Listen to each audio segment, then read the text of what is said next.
Magkano kaya yan, ate? Okay, tinatanong ni Besties regarding dun sa BTS Arirang na GCash card. Ito yung mga nakalap ko dun sa Comsec ng GCash. So, as per GCash, sa July 9 pa nila i-reveal kung magkano siya. So, antay-antay lang tayo ng mga updates nila. Tapos, ito pa ibang question kasi may nagtanong kung limited edition ba to or baka maubusan daw. Kasi, totoo naman kasi for sure madaming mga co-arms ang kukuha nito. Sabi niya, hi, every fellow army who wants one will be able to buy one. Talaga ba, GCash? Kaya ba talaga?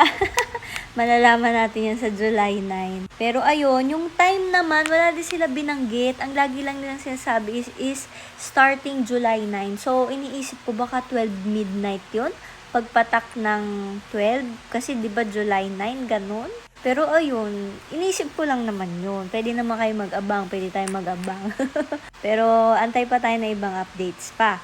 Tapos sabi pa ni GCash, meron pa siyang mga surprises. So, ano kaya yun?